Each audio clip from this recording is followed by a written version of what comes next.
There is a ceasefire now between Iran and the United States, but most analysts expect that this war will resume in a week, 2 weeks, a month, but it will resume because it is impossible for the United States and Iran to come to a mutually beneficial and satisfying arrangement.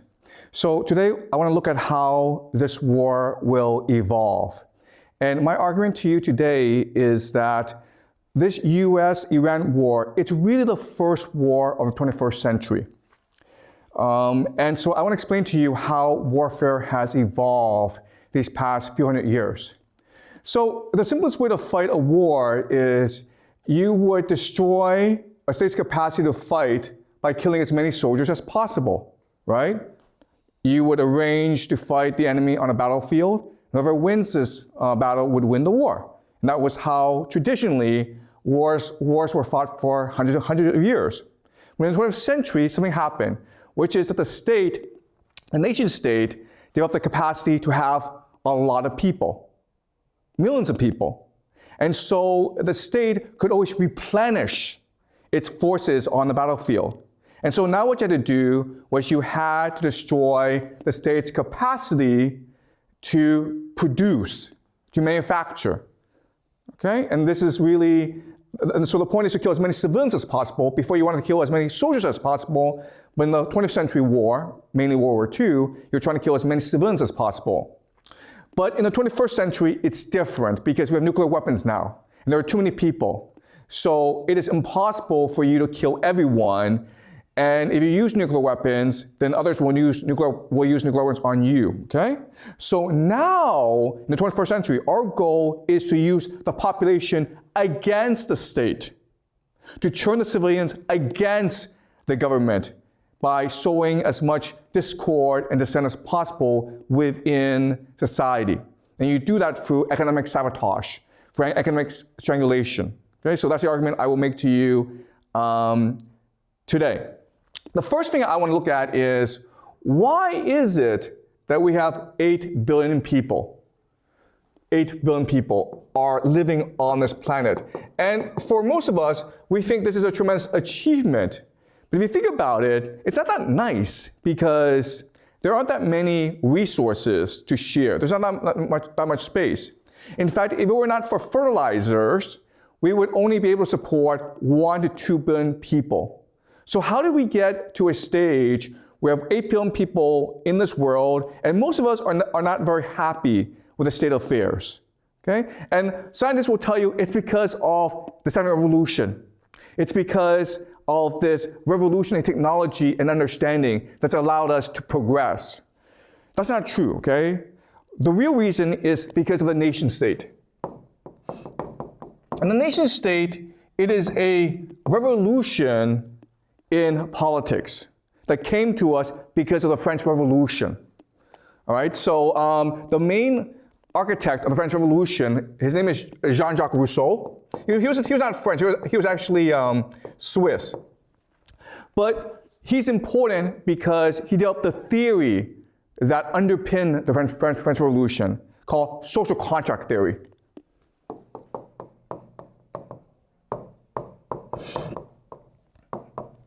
Before, we didn't really think about what the individual's relationship with the state was.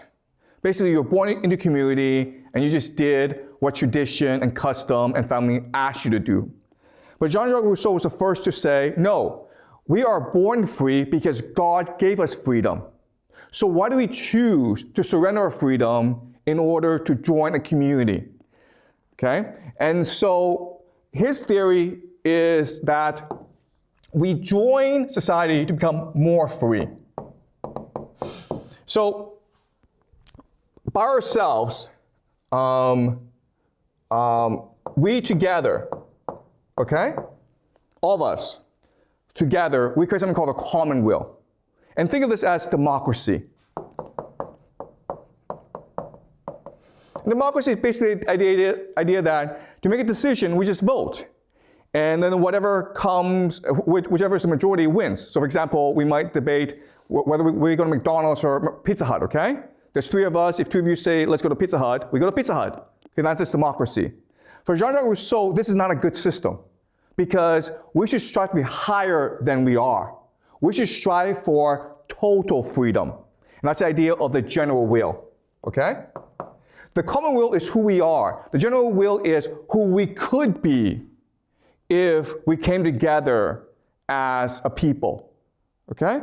And the best way to understand the general will is through Kant's theory of the categorical imperative, okay? Which is for him the highest moral law. So as human beings, what makes us truly human? What allows us to achieve our ideal state are three principles, okay? The first principle is the principle of universality. So imagine that all your actions will be reflected throughout the universe. So if you smile, everyone smiles at once. If you get angry, everyone gets angry at once. And you ask yourself, what sort of society do I want to live in? Do I want to live in a society where everyone is smiling or angry, right? And then that's the way you should behave, the law of universality. Secondly, is the idea of free will.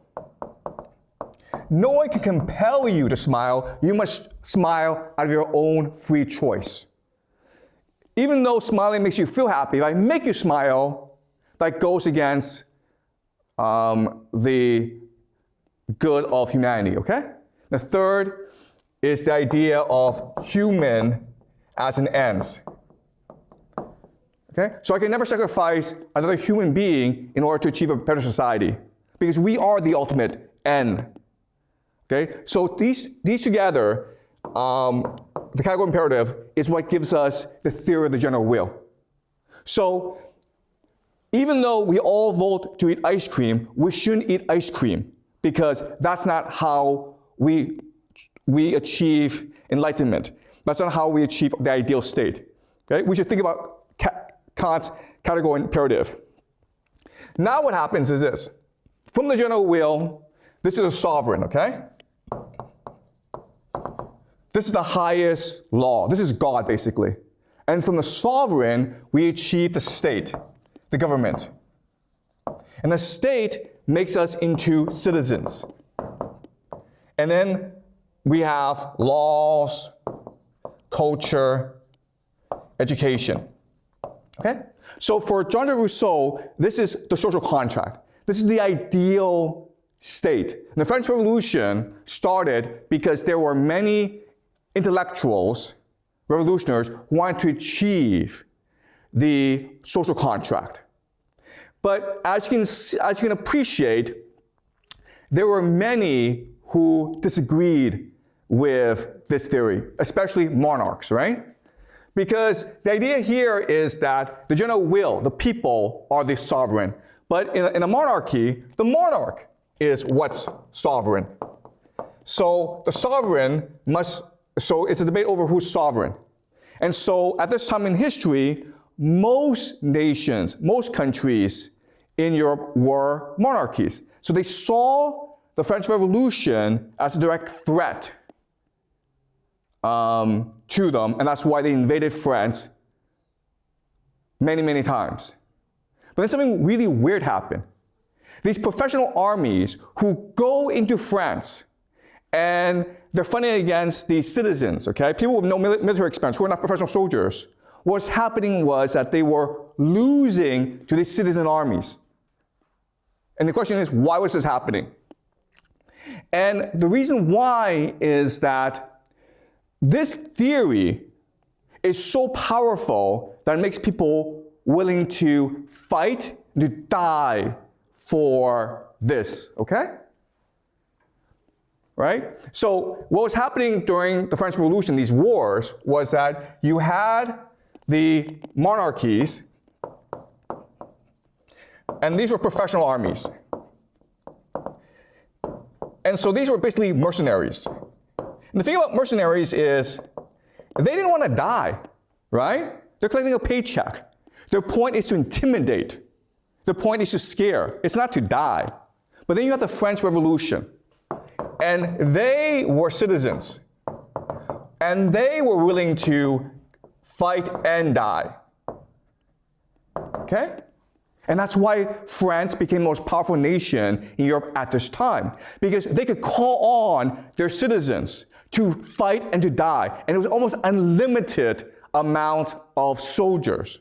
Whereas the other countries like Prussia, Russia, Austria, they had professional soldiers who were afraid to die. All they wanted was their paycheck. So over time, the French were overwhelming the Europeans, and this created the French Empire. All right? But once these places were conquered, they developed their own theory as to how to defeat the French. And they recognized that we also need a theory of nationalism. We also need a theory of the nation state. But they didn't like the social contract theory. Okay? So they came up with a new theory based on nation, which was basically language, culture, and race. And so this becomes Germany. Okay? Or what we call iron and blood. So now you have these theories of nationalism come out into Europe. And now they're invincible because they can call on their citizens to fight and to die. And this is why Europe became the most powerful region of the world starting in the 19th century. Okay? But of course, the problem with nationalism, the problem with populations that want to fight and die is that they keep on fighting wars. But it's not a real, and so what happens is that to solve this problem, all these nations focus on trying to grow the population as fast as possible, as much as possible. And this is what led to this massive population growth. But with more population, what was happening was that these wars were becoming deadlier and deadlier, culminating, of course, in World War II. And by World War II, Europe had exhausted itself. Too many people had died, their civilization was destroyed. And so this allowed America to come into power, okay? America. And America had a different theory of the nation state. So the French, their theory was the social contract. The Germans, their theory is iron and blood, okay, race. The Americans had a different theory because America was a multicultural nation of immigrants who are trying to colonize the Western Hemisphere, North America, right? So for them, their theory is to create a game. The nation state becomes a game. The Constitution and government are the game masters. And what they will allow is for anyone to come to America and get rich, as long as they work hard. And this will create the greatest nation in the world. Okay? So this becomes a game where anyone can play. In fact, the more players that you have, the wealthier America becomes, right? And then after World War II, what happened was that America spread this game throughout the world, as much as it could, right? To Europe.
Europe and to Japan. But there are still communist countries like China and Soviet Union, which they want to participate in this game. They had their own game. And so what happened was that after the collapse of the Soviet Union, this game conquered the world, right? You had globalization.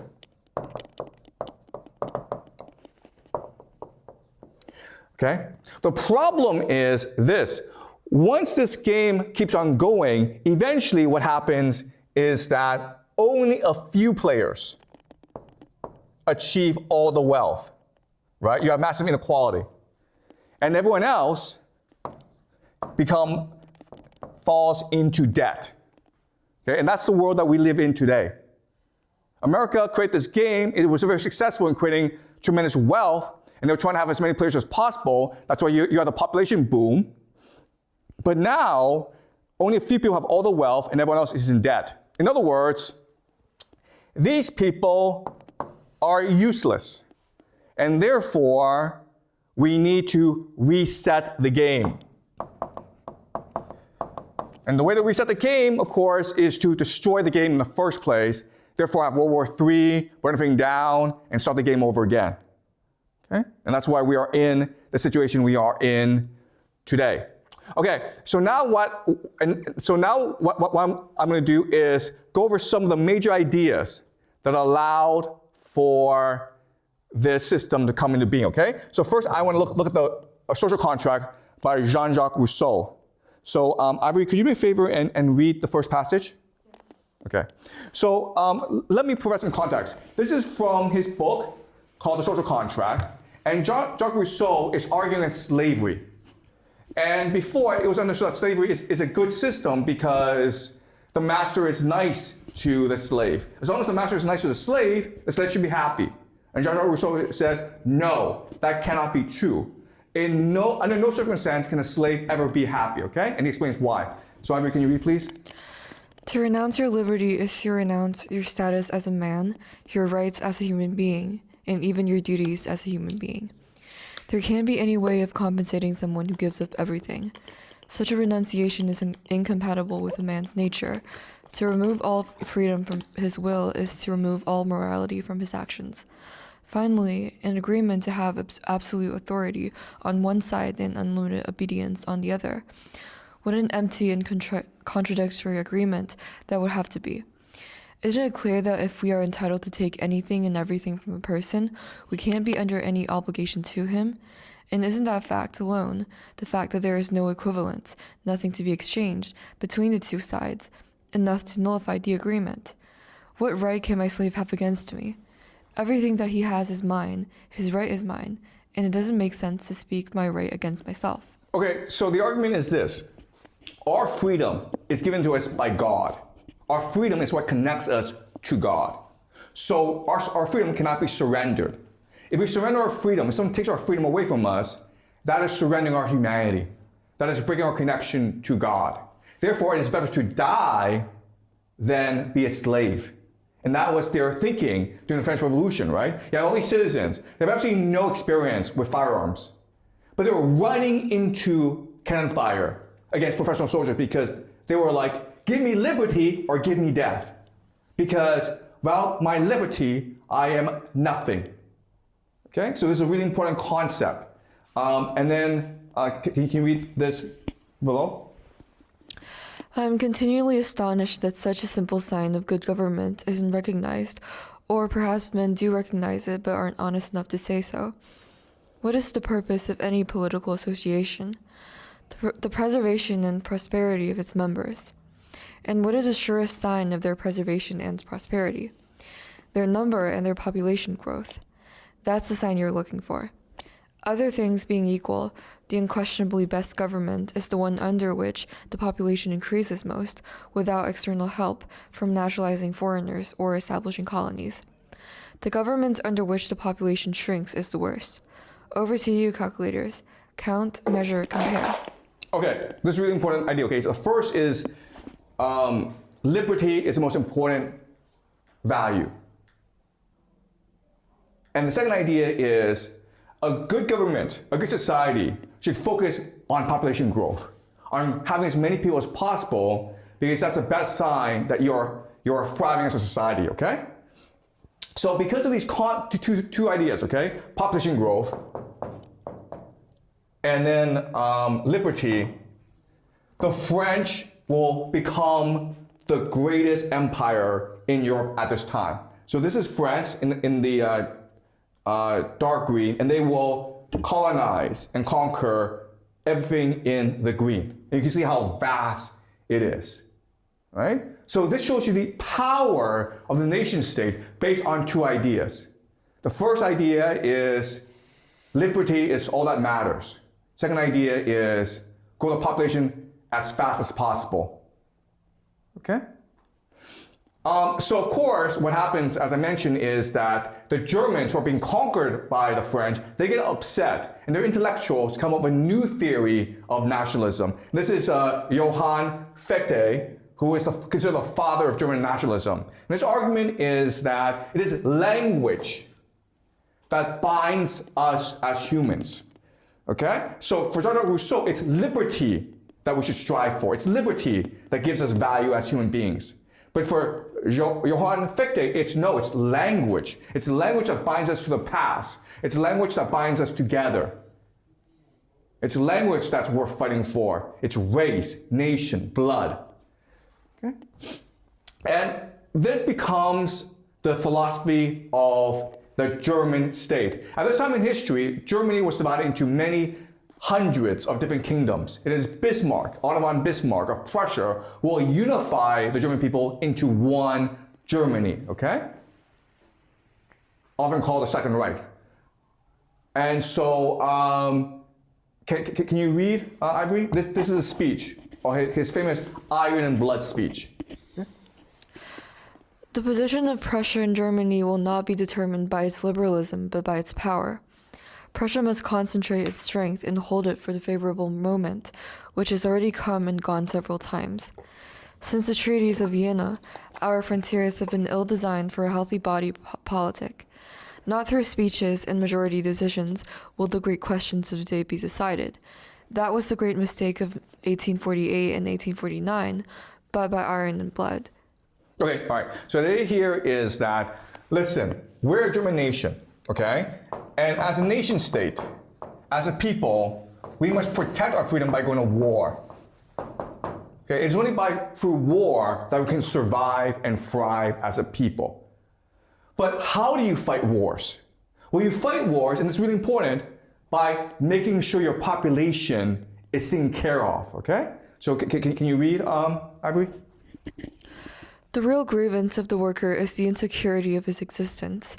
He is not sure that he will always have work. He is not sure that if he will always be healthy, and he foresees that he will one day be old and unfit to work.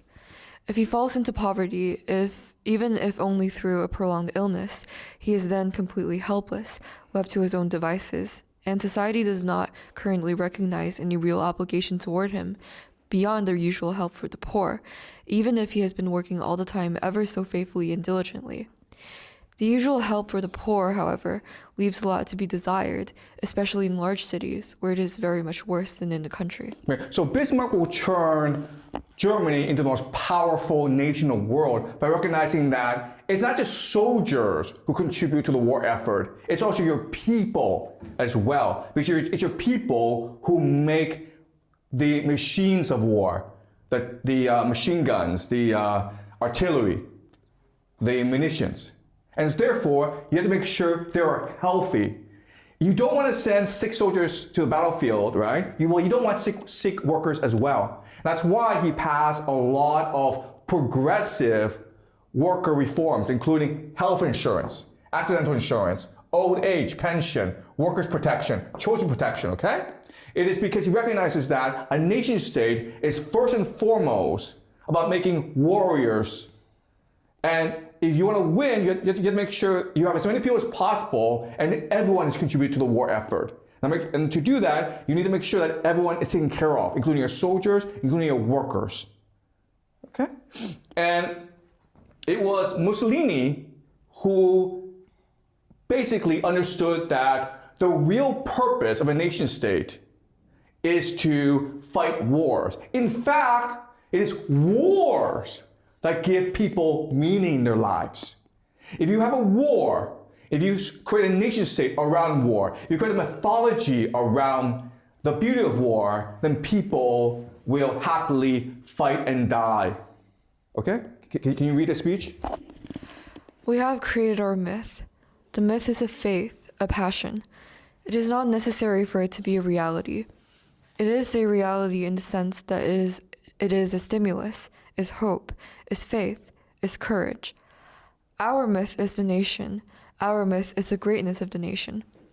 And to this myth, this greatness, which we want to translate into a total reality, we subordinate everything else. Okay? So this is the highlight or the peak of the nation state.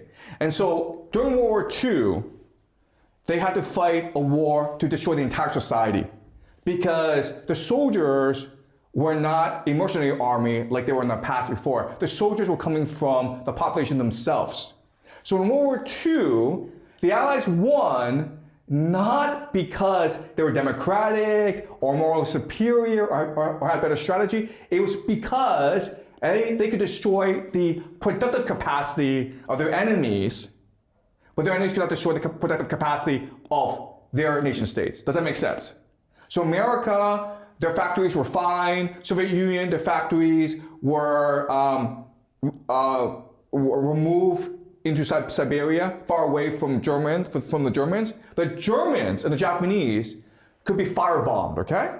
So look at this. So from 1940 to 1945, the British and Americans firebombed Germany, okay? This is Dresden. Dresden. You can see the entire city of Dresden was destroyed by the firebombing. So in World War II, what they recognize is there's no point in killing soldiers on the battlefield because they'll just send in more soldiers with more weapons. So we need to destroy the civilian population. That's how you win the war. Okay? And that's how they defeated Germany. Japan was much worse. Look at this. At least half of Japan was destroyed by the American firebombing of Japan. That's why Japan lost the war. Otherwise, they would have kept on going. All right? And these are huge cities. So Nagoya is a city the size of Los Angeles. 40% of it was destroyed. Okay? Tokyo is New York City. 40% of it was destroyed as well. Yokohama, 60% of it was destroyed. Okay, this is Tokyo. You can see the extent of the damage. The nation state idea was so powerful that in order to win a war, you need to destroy the civilian population.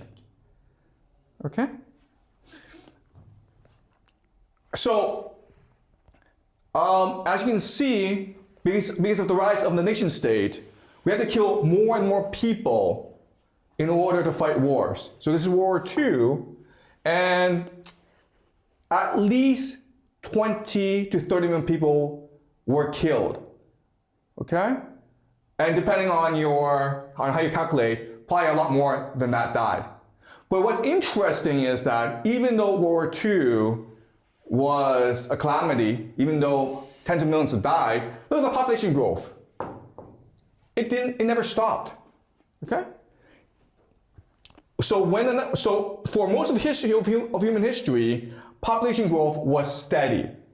But then, starting around the year 1600, it boomed, okay?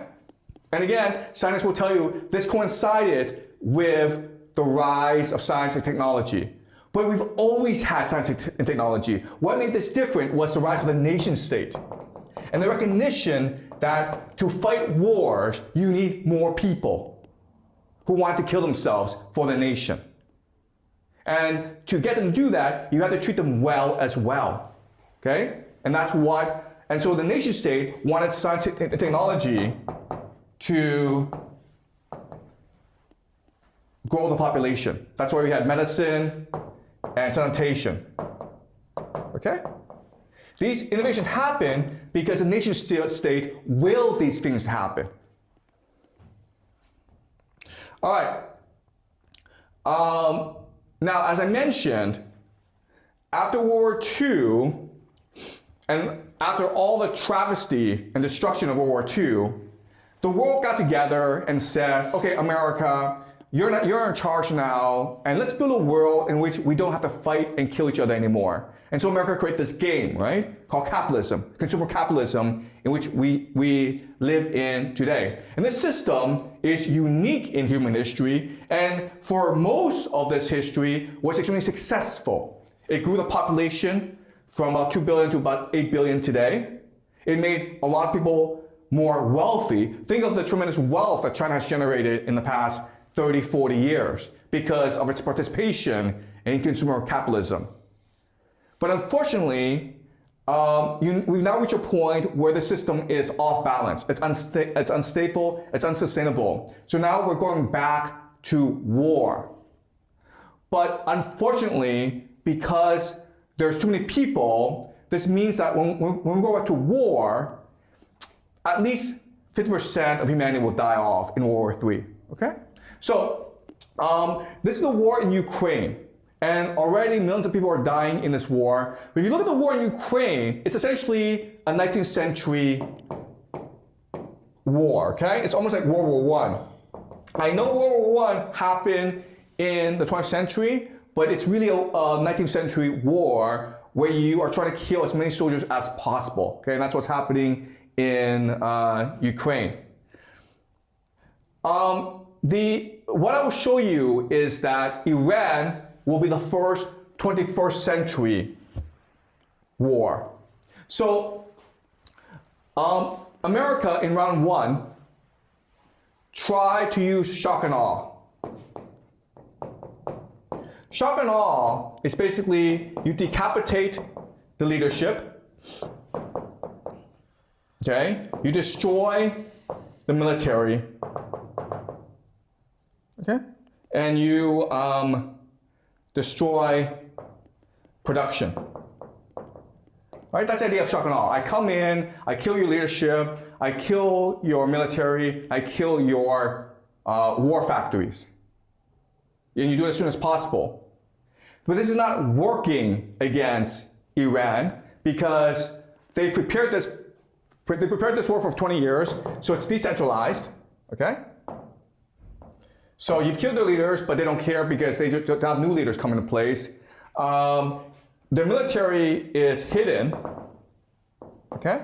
They're hidden in mountains, and their factories also hidden in mountains as well. So even though the Americans have really destroyed much of Iran's war fighting capacity, Iran is still in this fight. So what's going to happen is that over the next few months, America is going to shift its strategy into a 21st century war strategy, okay? Which will have three components, okay? The first component is economic strangulation. I will destroy your economy, your entire economy. Second is ethnic tension. I will try to create as much conflict as possible between the different peoples in Iran, okay? And the third thing is destroy civilian infrastructure. Basically, I want to destroy people's capacity to access water, electricity, and food, the basic necessities of life. Why do I want to do that? Because if people cannot access these things, they get angry, right? Then if they get angry, I can channel this anger against the government because it's easier for them to attack the government than it is to attack the US military, which is the ones destroying all this infrastructure. So this is what a 21st century war strategy looks like. And this is what the Americans will deploy in Iran over the next few months. Now, why haven't they done this before? Well, because these are war crimes, okay? There are lots of treaties, the Geneva Convention, that prohibit you from fighting these wars. But as the Americans become much more desperate, as they continue to lose this war, they'll be like, screw this, I'm gonna win this war no matter what it takes, okay? So let me show you how this war will be fought. So right now, they're trying to target weapons. They're trying to target military bases. That doesn't get you anywhere, okay? You need to better use your weapon systems because you just don't have enough munitions to destroy the entire Iranian military. Okay, so you have to be strategic now. And so you target things that have huge impact on the civilian population as well as the economy, right? So the most basic thing is water. Okay, look guys, these are all dams and reservoirs around Iran. Okay, I don't have to destroy all of them, but I strategically destroy some of them. This is going to create a lot of pressure on the civilian population. They'll be very angry, they might protest against the government. Okay? Also, transportation networks, right? These are roads and railways. This is important because Tehran is a city of 10 million people. And they do not grow their own food. They require food to come from the countryside, from elsewhere. So if I attack the roads leading to Tehran, if I attack strategic hubs, then it's very hard for food to move from place to place. Okay? I don't have to destroy the entire food supply. I can't do that. I don't have enough weapons, but I'm being strategic about it. I'm putting strain on Tehran's capacity to feed its own population. Power plants, okay? These are all power plants around Iran. And it's really easy to destroy these power plants. All right? So does that make sense? So the idea is war, the rules of engagement require me to only attack soldiers and only attack weapons. But eventually I'm going to run out of munitions if I keep on doing that. And it's not going to destroy Iran's capacity to fight. They won't surrender. So now I need to be more strategic with how I use my munitions, how I use my bombs. And so I want to create as much damage as possible. And the best way to do that is by targeting key infrastructure, power plants, desalination plants, roads, railway networks. Okay? I can't destroy all of them, but I can create as much havoc as possible over time so the civilian population gets very angry. So my best weapon in this war are no longer my planes and my aircraft carriers. My best weapon is the Iranian people themselves. And this is what a 21st century war looks like. It's very slow, it's very methodical, it's pretty evil. Okay? All right, the other thing is economic strangulation. All right, so what am I trying to do here? Okay, so Iran, there are two ways for them to generate income to finance this war. The first is to sell oil, okay? And this is Karg Island, which is their main depot, okay? Oil depot. And 90% of Iranian oil goes from Karg Island elsewhere, okay? Primarily to China. 90% of Iran's oil exports goes to China, okay? So what Americans have done is they've imposed a blockade stopping oil exports, okay? That's one way you can stop Iran's economy. The other thing is that right now Iran controls the Strait of Hormuz and they collect tolls on that, okay? So I basically need to destroy Iran's control over the Strait of Hormuz. And the way I do that is I use ground forces, okay? So what I can do is seize Qasem Island, seize Karg Island, seize the coastline, and force the Iranians to respond to my attacks, right? I can also position forces here and here. Why? Because these areas, okay, in the northwest of Iran are home to minorities, as well as the southeast. And when I put my soldiers here, this is going to encourage the local population to rise up against the Iranian state. And now what's going to happen is that Iran will now send forces to respond to all these ethnic insurgencies around Iran, okay? So before, Iran could just focus its resources on controlling the Strait of Hormuz. I'm like, screw that, I'm going to expand the battlefield so that Iran is forced to deal with multiple threats. At the same time, I'm going to collapse their economy. All right? Okay? So this is what a 21st century war looks like. It's slow. You focus on strangulation as opposed to a knockout punch. All right. So one way to understand what's happening is that the Americans have been doing this for a long time, but more subtly.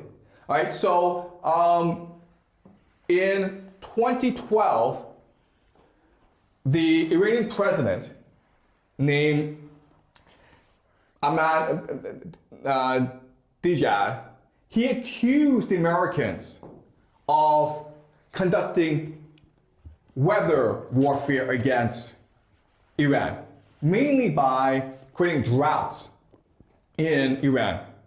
And how do you do that? Well, it's cloud seeding, right? It's cloud seeding. So the idea of cloud seeding is that you shoot up a chemical called silver iodide into clouds, forcing it to rain. Okay? When you do that, well, the clouds dissipate the rain elsewhere, and they don't go to Iran. Okay? So in 2019, there's a real fear that Iran would suffer from long-term drought. And regions like Dubai, which the Iranians claim to be the source of this weather warfare, they experience droughts. Floods. Okay? All right? So again, I don't know how the science works, and this is all rumors. But it does make sense where the Americans would use weather warfare against Iran, forcing rain to come down in Dubai to deny rain to the Iranians. Okay? There's a conspiracy theory that these world governments are conducting weather warfare using something called HARP. Okay? Now, HARP was originally designed in order to study the ionosphere, but some conspiracy theorists claim that HARP can be used to create extreme weathers, including hurricanes, cyclones, flooding, droughts. I don't know, okay? I'm just pointing this out there. What we do know is that in 1962, Lyndon Johnson, who became president of the United States, he had a very famous quote at a speech. And he basically said, "He who controls the weather will control the world." Okay? The future of warfare is not about weapons, it's about weather.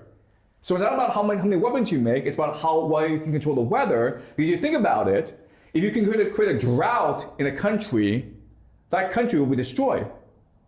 Okay? And they put a lot of resources into developing weather warfare. And we know that from 1967 to 1972, the Americans created something called Operation Popeye. Okay, so this is during the Vietnam War. And what the Americans did was they see the clouds so that the monsoon season would be a lot longer in Vietnam. Well, why do that? Because then it's harder for the Vietnamese to resupply themselves. Okay? It makes it harder for them to fight because the Vietnamese are living in tunnels, right? Whereas the Americans are attacking from the air. All right? So this is pretty well known. Operation Popeye is something that the Americans did do in Vietnam, and they do have weather manipulation technology. The question is, the debate is, how effective this technology is, and how powerful is it, and how scalable is it, okay? Okay, that's the debate. We're already seeing elements of 21st century warfare being implemented around the world, okay? So look at Cuba. There's now an oil embargo on Cuba, and so there are blackouts. All right? So again, the intention is not to kill civilians, the intention is not to fight a war, the intention is to economically strangle a nation so that eventually the population wants to overthrow the government. And already what we're seeing is, these past few months, lots of accidents around the world that's destroying the world's oil supply. Okay? But there's one region of the world that doesn't really care about the loss of refineries, the loss of oil supply, and that's North America. Because North America is extremely wealthy. And so if the rest of the world is facing energy scarcity, and food scarcity, it's going to have to beg North America, the United States, Canada, Mexico for resources. And this allows the Americans to better control the world. Okay? Again, this is what 21st century warfare looks like. All right. Another thing that I will point out is that the Americans are very good at overthrowing governments. Okay? There's something called the Color Revolution Playbook. Color Revolution Playbook. And so what the Americans do is they basically invite young people from different nations to come to America to learn about democracy and to learn about how to organize protest movements, how to overthrow the government in order to promote democracy. The Americans will also finance NGOs in different countries in order to create young movements in the world. The Americans will also control social media in order to galvanize the population and foment unrest. Okay, and we saw this play out most recently in last year in Nepal, when young people overthrew the government. Now, guys, okay, here's the thing. In Nepal, most people don't speak English. They don't read English. So why are these young people holding up signs? Okay, boomer, time's up. Okay? That's in English. Who's it for? Also, okay, boomer, it's an American phrase. Okay? It's an American phrase, not a Nepalese phrase. So, in other words, they're doing this not to have impact locally in Nepal. They're doing this because someone's paying them to do this. You understand? It's being funded by Washington. And Washington is like, okay, well, I'll pay you this amount of money if you give me a slogan, if you hold a slogan, so that I can show my boss that this protest is working. Also, guys, here's another sign. We pay, you flex, enough, okay? Another English sign. So again, why are they doing this when the local population don't even speak English? They're doing it for Washington. They're not doing it for their own country. They're doing it for their masters in Washington. All right, does that make sense? All right, and this is very common in the world today, where these protests are being orchestrated by Washington for Washington, as opposed to being organic. This goes in 2010, 2012, you have these Arab Spring protests happen all around the Middle East, okay? To destabilize the governments in the Middle East, and we know that social media, basically Twitter and Facebook, were instrumental in organizing people and promoting unrest in these places. All right? So these are all called color revolutions, or the color revolution playbook. So not only does America have the capacity to strangle a nation's economy and force the population to beg for mercy, Washington, the Americans also have strategies on how to overthrow the government using the local population. Okay? Basically by controlling social media, by organizing young people, paying them to protest, and bribing security services to not intervene. Okay? It's a very successful playbook. They've tried many times, and it's worked many times before. All right. So America can use this playbook against every country that opposes it, okay? So the main reason, again, is because America controls the world's choke points, including Strait of Malacca, Panama Canal, Gibraltar.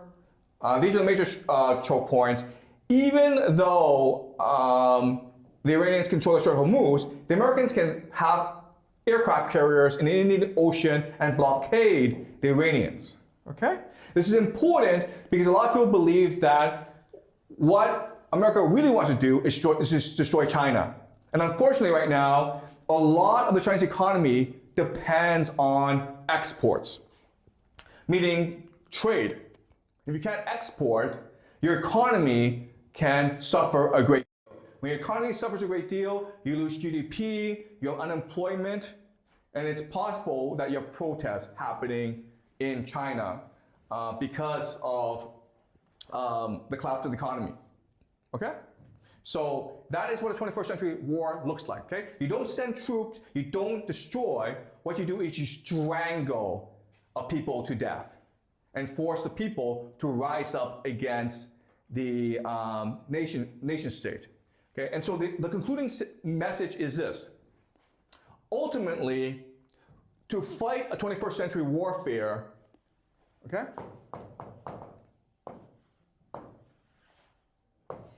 It's really about population management. What I mean by that is your enemy is trying to provoke your population into unrest to destroy you.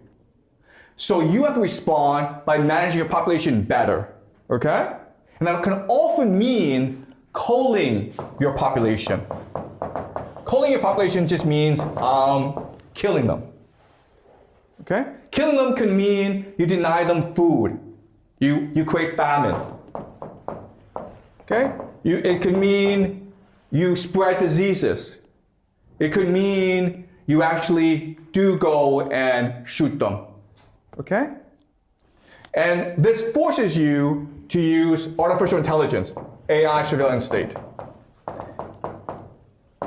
Because the best way to control your population, the magic population, is with an AI surveillance state. All right? So that's the future we're looking at, what a 21st century war looks like. And there's no way around it. It is just the inability of history. We have too many people, we want to fight wars, and so a lot of people have to die in these wars. Does that make sense? All right. Any questions, guys?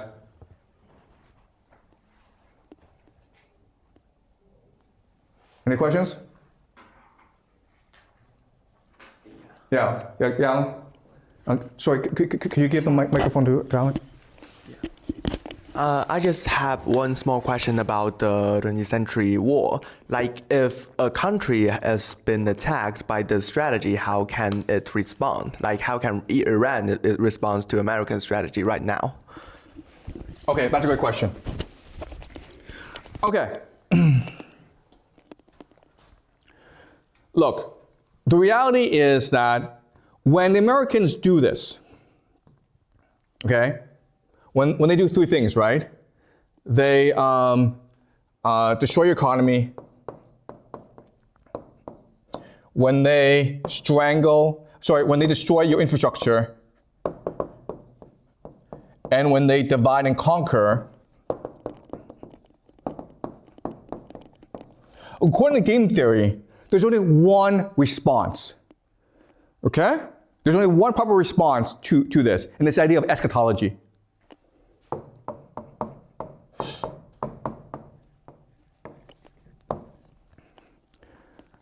Okay, and the idea here is this. You need to create fanaticism among your people, right? Because your people are suffering. They don't have enough to eat. They don't have any hope in the future. So what you say to them is, this is all part of God's plan. We're meant to suffer because when we suffer, God will make us invincible. For our suffering, we'll find the courage to commit martyrdom. Okay? When we do martyrdom, we go to heaven.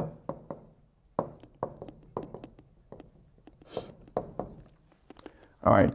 The problem with this is that most people don't want to do this, okay? They're like, no, I don't want to kill myself. I don't want to die for God. I just want to live a normal life. Okay? But unfortunately, what history tells us is that you really don't need that many people to commit to eschatology to win a war. Maybe at most 10 to 20%.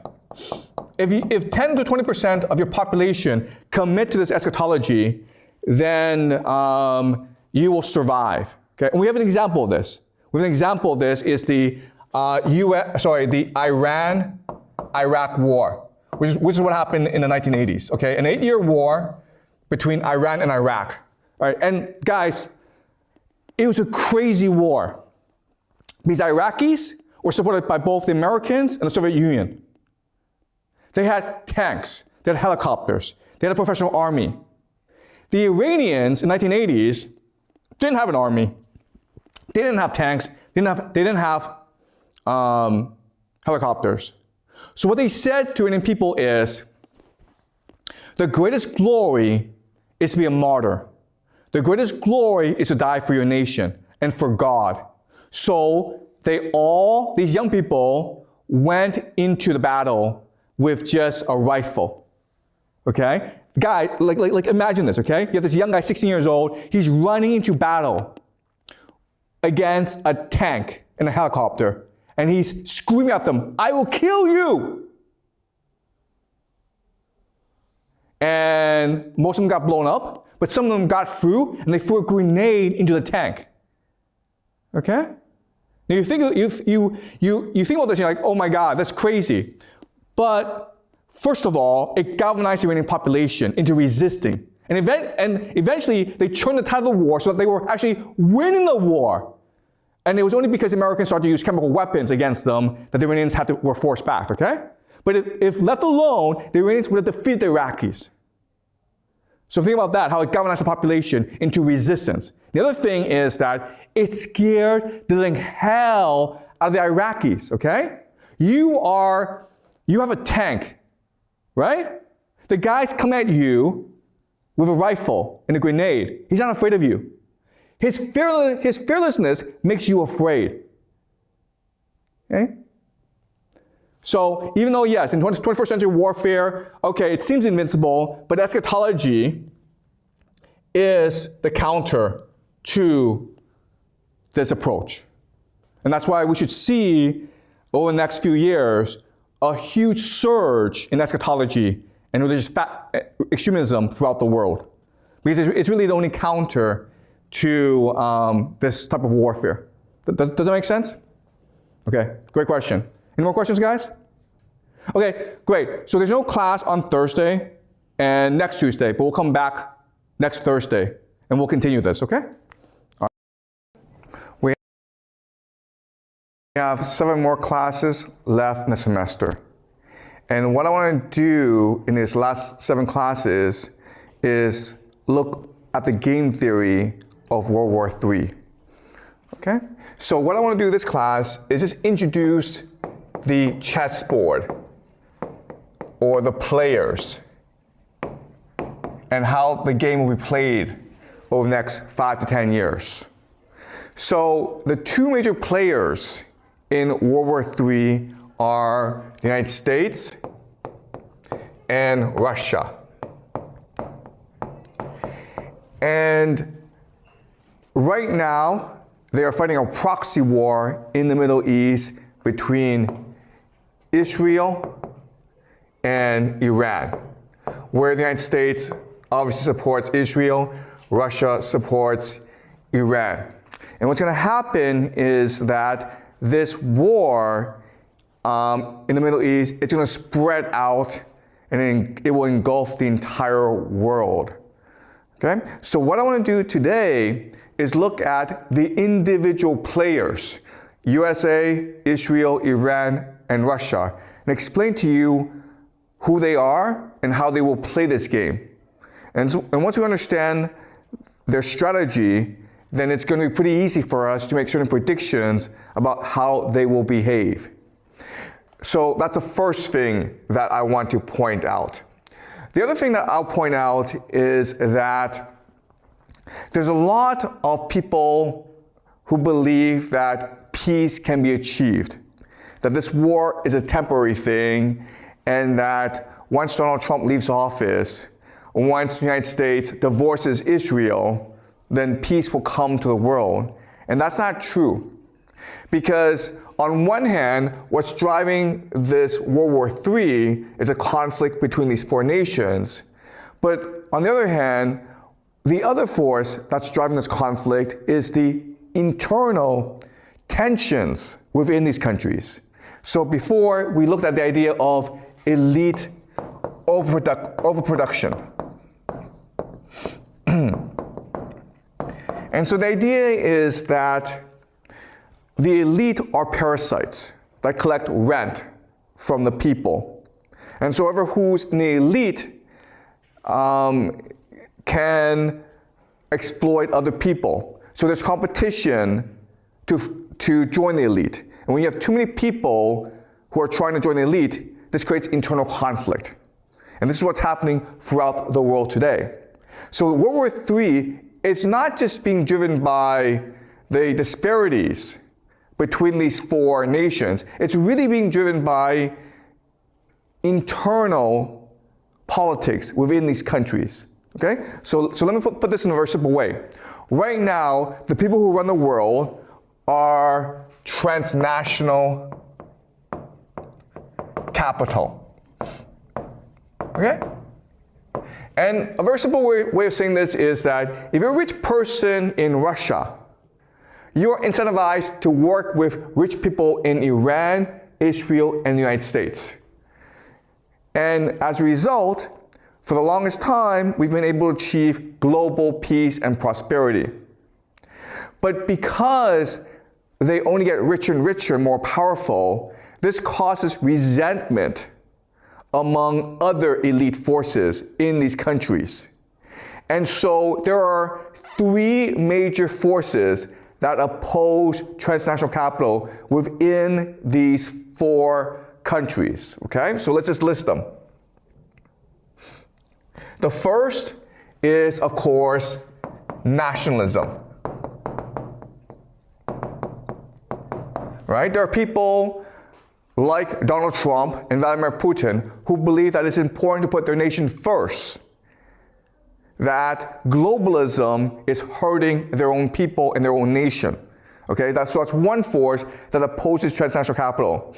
Another force that opposes transnational capital is religion or orthodoxy. Okay? Why? Because capital believes that money is God. It is godless. It is secular. And it tries to create a multicultural, secular society in order to allow capital to pass through the society easily. Okay? That also allows capital to control and dominate society. So religion is opposed to transnational capital as well. And the last force that's opposed to transnational capital is artificial intelligence. Okay? AI. Why? Because right now, money is what structures society. And artificial intelligence wants to replace money as the force that structures and centers society. Okay? So in other words, what's happening is that there's a civil war going on in the world where right now transnational capital is dominant, and transnational capital is represented by Wall Street and City of London. And there are these three forces, nationalism, religion, and technology, that oppose transnational capital. And so what's going to happen over time is that they will form an alliance to defeat transnational capital. Okay? And so this is already happening in America, where these three forces come together and they support Donald Trump.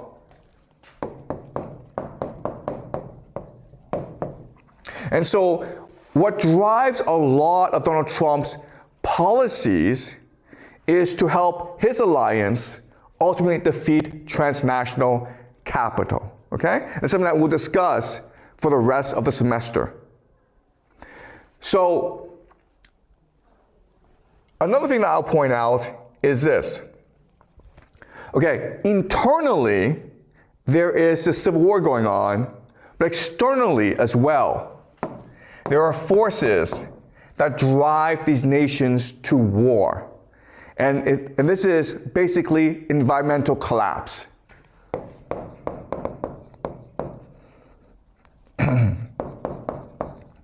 So for the past few decades, we humans have been very lucky in that there have been no major ecological disasters. But if you look at human history, weather patterns fluctuate, okay? So many speculate that we are heading towards a time of extreme weather patterns. That means that it becomes harder to grow food. It means it's harder to access energy. And so this is going to put strain on the world. And so the world needs to compete for precious resources. And quite honestly, we are going to probably approach a time in human history when famine, it will be much more common. We thought that we defeated famine. We thought that we had developed a system that could feed anyone and everyone. But over the next few years, we'll discover an increase in famine around the world and an increase in ecological disasters around the world, okay? So this is the schematic that I want you to understand. In World War III, there will be 4 major players: the United States, Israel, Iran, and Russia. And they are competing for global dominance. No one will win, but the conflict among these 4 nations will drive geopolitics for the next 5 to 10 years. This conflict is driven not just by disputes among these countries, it's mainly driven by internal civil discord within these countries. The 2 forces are the transnational capital versus a coalition of nationalists, religious people, as well as tech people, okay? And they have their champions. So in America, they have Trump. Transnational capital is represented by Carney, Mark Carney. We'll talk more about him later, okay? Mark Carney is currently the Prime Minister of Canada. Okay, so they have their different champions, and they're gonna fight this war. Now, one question that you're going to have, which is the most obvious question, is, yeah, but what about everyone else, right? What about China? What about India? What about Brazil? What about South Africa? Okay? And yes, it is true. Oh, sorry. And what about Europe? And Japan, right? And then South Korea. And while it is true that these are major economies with a lot of people, and it is true that they could, in theory, have great militaries, I will show you that what makes these 4 nations distinct, USA, Israel, Iran, and Russia, what makes them distinct is that they have a grand strategy that allows them to mobilize their population for total war. And that's what makes them distinct, okay? And I'll show you this later on, all right? All right, so let me explain to you how this dynamic will play out. Okay, so you have US, Russia, Iran, Israel, okay? So the major players that will determine how these 4 play the games are, of course, Europe, China, Japan, India. Okay. All right. So I understand that a lot of people believe that China and the United States are in competition with each other. That is not true. And the reason why is that China does not have what we call a grand strategy. A grand strategy is just how you perceive geopolitics and how you want to dominate geopolitics. China does not do grand strategy. China is called 中国. Okay? 中国 means the middle kingdom. The idea of the middle kingdom is that we are a universe unto ourselves. We don't care what happens outside of this universe. We would like others to pay tribute to our cultural superiority, and we could help develop your other civilizations, but honestly, we don't care, okay? So China has always been an isolationist society for most of its history. Today, yes, I understand for these past few decades, China has become much more globalized, has become much more international, much more cosmopolitan, but this is not part of the Chinese tradition. So what's happening today, these past few decades, it is an aberration. It goes against cultural norms in China. But in the long term, China will return to its cultural norms and become much more isolationist. So China doesn't really matter in the great scheme of things, okay? The same is true for India as well, right? So I know India and China have a lot of people, but historically, they have not really mattered in geopolitics. And that's to do with their cultural values and norms. Okay? Does that make sense? All right. So there are right now 3 major battlefields in the world. Okay? The first, obviously, is Ukraine, where NATO and Russia are fighting each other. Okay? And this is a proxy war between the United States and Russia because the United States controls Europe and NATO. The second major battlefield, of course, is Iran, where right now the United States and Israel is attacking Iran and trying to force it into a surrender. Now, the last battlefield is actually in North America, Cuba. Okay? So this is not really discussed a lot. What's been happening is the United States has been embargoing Cuba, trying to blockade it, trying to cause society to collapse. And Russia has been trying to save Cuba, okay? So these are the 3 major battlefronts we're seeing right now. Obviously, what's going to happen is that more battlefronts will break out, okay? And what's going to happen is that as this conflict increases, the conflict between the United States and Russia will increase as well. So one major area of contention is the oceans. Okay? Why? Because the United States believes that it controls all trade access. Because the oceans represents trade access. And so what the United States has been doing is it has been seizing Russian shadow fleet tankers. And so what's going to happen is that the Russians will eventually decide to arm its ships, and this will create a war in the oceans, okay? So that's one trend that we will see happening. Another trend that we'll see happening is the rise of Germany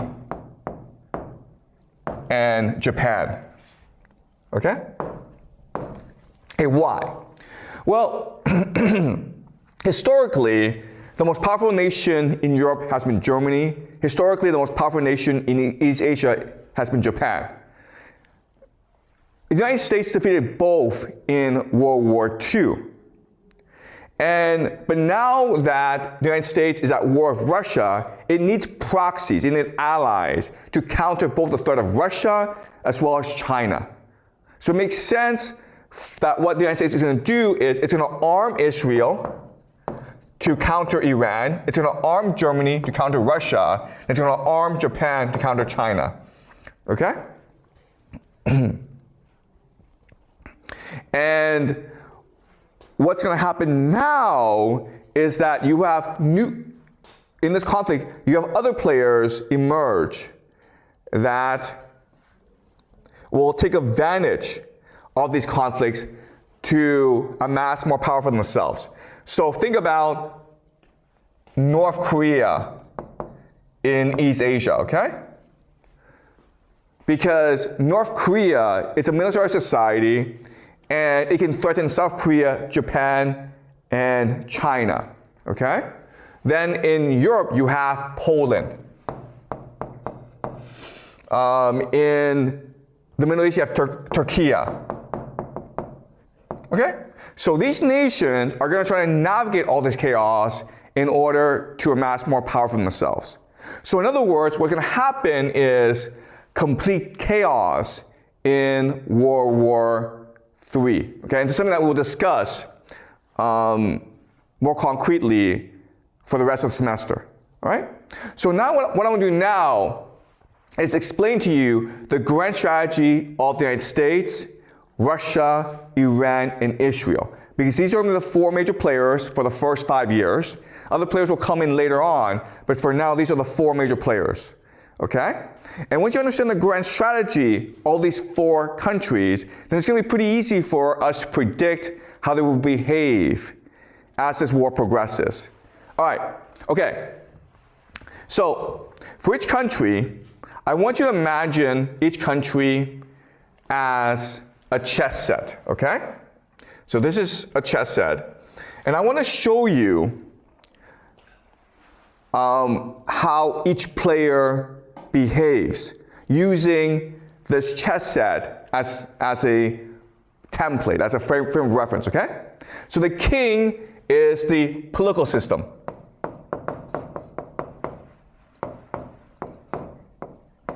All right? So the first idea to understand is that when you fight a war, you're not trying to defeat the other person's military. That doesn't really get you anywhere. What you're really trying to do is you're trying to put your opponent in check by attacking the political system. All right, and I'll show you how later on, okay? So the king is the political system. The queen is the grand strategy. The grand strategy is, again, how each player perceives geopolitics and how to best dominate geopolitics, okay? And then you have the bishop, the knight, and the rook. And these are the attack vectors. The attack vectors are your mechanisms, your tools for achieving your grand strategy, right? And now you have the pawn. And the pawn are just that. They are sacrificial tools that you can use in order to advance your grand strategy, okay? You just throw them away. You don't really care. Okay, does that make sense? All right, so now let's apply this system to the 4 nation states. United States, Russia, Iran, and Israel. All right, okay. So, the United States, the political system, of course, is a democracy. And this is both good and bad, okay? It's good in that it allows for innovation. It allows for debate and openness and creativity, okay? So that's what's good about democracy. What's bad about democracy is the idea of polarization, okay? Polarization. Okay, why? Because in a democracy, you have different political parties. And they can reach a point where they just refuse to work together. And all they care about is destroying each other, regardless of the consequences for the nation in geopolitics. And this is what's happened in the United States so far, right now, where in America, Trump hates the Democrats much more than he hates the Russians or the Chinese or the Iranians, okay? All right, so the way you put America into check is by enhancing the polarization and causing a civil war. Okay, does that make sense? You cannot defeat America militarily. It is impossible to do so. The only way to defeat America is if you force it into a civil war that distracts it from the world, okay? So that is the American political system. Then the grand strategy. The grand strategy is called Greater North America. And the idea of Greater North America is North America by itself, it's a self-sufficient continental fortress. No one can invade it, no one can attack it, and it has all the resources it needs to survive. So all America has to do is unite North America and then cause chaos around the world. Okay? So what the trick is how to create unity in Greater North America, and the theory that they use is something called the technate. Right? And the idea of the technate is a democracy is inherently volatile and unstable. You're better off transitioning democracy into a technocracy ruled by the experts and ruled by AI. Okay? So basically, try to create an AI surveillance state, which is what's happening in America right now. Okay? Something that we'll discuss in greater detail next week. All right, so now we go to the attack vectors of America. What are their tools and instruments in order to achieve the grand strategy? Well, the first major tool is digital technology, okay? Meaning that America has GPS satellites, it has precision weapons, it has the best air force in the world, it has air supremacy, okay? So technology is a very important tool. Then you have propaganda. Propaganda is basically America controls the world's most powerful media systems, including the New York Times, including CNN. Okay, and therefore it can control the narrative of the world. Now last is the US dollar. Okay? The US dollar is the world's global reserve currency, and therefore America has unlimited financing.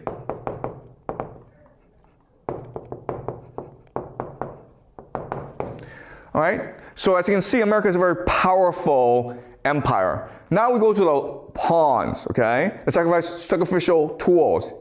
And so what America can sacrifice in order to achieve its grand strategy are its allies, which are essentially its vassals. All right? So that is the American system. Right? Now we can understand how America will fight this war in Iran and how it will proceed to fight World War III. Because grand strategy, it's just not only how a nation will go out to dominate the world, but it's also constraint on their behavior. They can only operate within the contours of their grand strategy. Okay, any questions so far? Okay, all right, so let us look over the Technate of America. So this is something that was proposed in the 1930s and something that is being implemented right now in America by the tech bros, people like Larry Ellison, Sam Altman, Peter Thiel, Elon Musk. And the idea, of course, is to unite all of North America together in something called a Technate. Okay, the Technate is basically a force, sorry. The Technate is basically this means an AI surveillance state, okay? And this allows for cohesion and control. And once that's achieved, then North America becomes invincible. And it can create as much chaos as it wants throughout the world. The goal is to create chaos so that the world depends on you for weapons and resources and financing. Okay? And the idea is if the entire world is forced to buy weapons and resources from you, and you can lend money to them to do that, then you get rid of the $39 trillion debt. Okay? So I'm not saying that this strategy will work, but I'm saying this is how they approach it. All right. Now, something that is really important for us to understand is that a grand strategy, it is based on a culture of your society. Okay? Grand strategy is not something that you just make up. Grand strategy is an expression, a manifestation of your political system and your cultural system. And we can understand the cultural system through the books that are read in society, okay? So this is Western civilization right here. So these are 4 representative books of Anglo-American civilization. The first is Paradise Lost by John Milton, okay? And Paradise Lost is very important because it celebrates individual achievement. So Paradise Lost is about why Adam and Eve disobeyed God. And the argument of Paradise Lost is that Adam and Eve disobeyed God because they wanted godhood, okay? Because of their pride. And the thing about Paradise Lost is that when you read it, and we'll read a part of it together, You recognize that pride is a good thing because it allows us to approach godhood. Okay? So it's not bad to want to be God. In fact, it's a good thing because it's what allows for progress. And Hamlet by Shakespeare is a book that celebrates individuality, individual reflection. Goethe's Faust is a book in which a scholar by the name of Faust, he makes a deal with the devil because he has an insatiable appetite for knowledge. And that's a good thing, okay? He's trying to achieve godhood himself. And this is the idea of Faustian.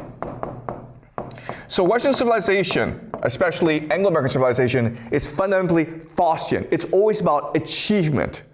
And it's insatiable achievement. And the last book I want to emphasize is The Fountainhead by Ayn Rand, which celebrates individualism. Okay? It celebrates individual achievement. So, to get a sense of the essence of Anglo-American culture, I'm going to read to you a passage from Paradise Lost. And this is where Satan, disguised as a snake, is trying to convince Eve to eat the fruit from the tree of knowledge, okay? And this is his argument to her. Why then was this forbid? Why did God tell you not to eat from the tree of knowledge? Why but to awe? Why but to keep ye low and ignorant, his worshiper? He knows that in the day ye eat thereof, your eyes that seem so clear, yet are but dim, shall perfectly be then open and cleared, and ye shall be as gods, knowing both good and evil as they know. Okay? So this is why God refuses to let us eat the fruit from the tree of knowledge of good and evil. Because if we can learn for ourselves, we can be like God. And God created us to be his slaves and his servants. Okay? That ye shall be as God, since I as man, eternal man, is but a proportion meet. I of brute human, ye of human gods. Okay? So what he's saying is like, think of this. I'm a snake. And once I eat that fruit, I'm able to be like you. I can speak as well. Now, if you as a human eat that fruit, you'll be a god then. So ye shall die perhaps by putting off human, to put on gods, death to be wished, though threatened, which no worse than this can bring. And what are gods that men may not become as they participate in godlike food? What prevents men from becoming gods? Shouldn't that be a good thing, to be ambitious? The gods are first, and that advantage used on our belief that all from them proceeds. Okay? So this is what he's saying. He's saying like, no, anyone can become a god. I'm a snake, and if I can become human, then humans can become gods as well. But the problem with gods is that they came first, and therefore they want to maintain the monopoly over power. And that's why they're trying to keep us ignorant. So we have a responsibility to be ambitious, to rebel. Okay? To rebel. Rebellion is honorable and just. Okay? And again, this is the ideas that permeate throughout Anglo-American civilization. I question it for this fair earth I see, warmed by the sun, producing every kind, from nothing. If they all things who enclose knowledge of good and evil in this tree, that whoso eats thereof forthwith attains wisdom without their leave. And wherein lies the offense that men should thus attain to know? What can your knowledge hurt them, or this tree impart against his will, if all be his? Or is it envy, and can envy dwell in heavenly breasts? These, and many more causes import your need of this fair fruit. God is humane, reach them, and fairly taste. Okay? If there's a God that tells us we cannot eat the fruit, this cannot be the true God. Because a God, it has to be perfect. It has to be forgiving. It has to be generous. And a God that tells us we cannot do something that denies us our free will, it's a God that is jealous, that is petty, that is power hungry. And therefore we should rebel against this God. A rebellion against a tyrant is honorable and just. Okay? So it's a celebration of individual intellect through rebellion. And this is the basis of Anglo-American civilization, okay? And so Anglo-American civilization is based entirely on individual achievement. All right. Now, Russian civilization is very different. In fact, it's in competition with Anglo-American civilization, okay? So now let's go over to Russia and discuss the Russian system. So the Russian system is an autocracy. And again, there are strengths and weaknesses to any political system. In an autocracy, if one man is in charge, that allows for long-term planning, that allows for direction, that allows for strategy, okay? But the problem with autocracy is that if this man were to die, you would have a succession crisis. So the American strategy to defeat Russia is not to destroy the country, because you cannot do that. Russia has nuclear weapons. The strategy is to make Putin so unpopular that the elite rise up against Putin and create a succession crisis. Okay? Basically to outlast Putin, to destroy his legitimacy. All right, the grand strategy for Russia is something called the Third Rome strategy. All right, I'll discuss this more later on. But the idea of a Third Rome is that Russia is the heir to the Roman Empire. Okay, the first Rome is Rome, second Rome is Constantinople, and the third Rome is Moscow. And there shall be no fourth Rome, meaning that once Moscow achieves the third Rome, that's the end of history. And the idea of the third Rome is for Russia to unify all religious traditions together to defeat the Antichrist system, which is Western, liberal, individual, consumer democracy. Okay? The vectors, the attack vectors for Russia's grand strategy are, of course, Orthodox religion. The religion, then you have the geography of Russia. So Russia encompasses all of Eurasia. And then, of course, you have the artillery. So Russia is basically the world's best land army, and we're seeing that in Ukraine. Okay, and the pawns are soldiers. In other words, Russia is not afraid to lose soldiers on the battlefield. Okay? All right, so this is Russia's Third Rome strategy, okay? So Moscow is the center of Third Rome, and as you can see, Russia spreads throughout Europe and throughout Asia. And what Russia is trying to do is it's trying to unite the different religious traditions. So it's trying to unite Greek Orthodoxy with even Orthodoxy. It's trying to work with the Catholic Church, okay? It's trying to work with Israel as well, because Israel is also a religious tradition. Iran is a very important part of this Third Rome strategy. Okay, Iran is a very important partner of Moscow.